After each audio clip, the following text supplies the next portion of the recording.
বিমান কর্তৃপক্ষের কাছে যে এটা বন্ধ করলে বাংলাদেশ বিমান কতটুকু লাভবান হবে সেটা আমাদেরকে জানা উচিত।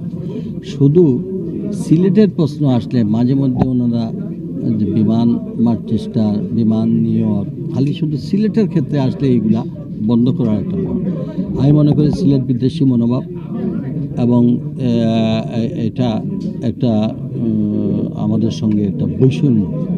বাংলাদেশ বিমান আজ পর্যন্ত লাভবান হয়েছে এটা আমার এই বয়সেও আমি শুনি নাই।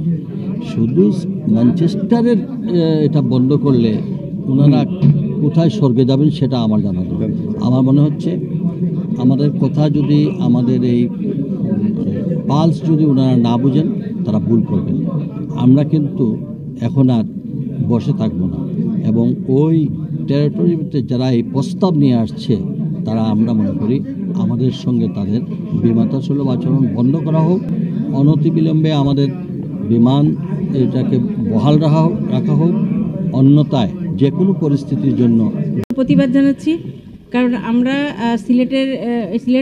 সিলেটি হিসাবে আমাদের এই অঞ্চলের অসংখ্য নাগরিক তারা ইউকেতে বসবাস করে এবং তাদের সুবিধা যেটা যে তারা ডাইরেক্ট সিলেট এসে নামতে পারে, তাদের যদি সেটা বন্ধ হয়ে যায় তাহলে তা দেখা যাবে যে তাদেরকে ঢাকায় আসতে হবে, ঢাকার থেকে তাদেরকে সিলেট আসতে হবে। তখন ঢাকায় তারা কানেক্টিং ফ্লাইট অনেক সময় পায় না, অনেক সময় টিকিট পায় না, বিভিন্ন ধরনের হ্যারাসমেন্টের শিকার হতে হয়, তাদেরকে আবার হোটেলে থাকতে হয়, অনেক রকম তো এই ফ্লাইটটা যেহেতু চালু করা হয়েছে, পরবর্তীতে যদি কোনো নির্বাচিত সরকার আসে এটা বিভিন্ন আলোচনার ভিত্তিতে যদি প্রয়োজন মনে করে তারা সিদ্ধান্ত নেবে।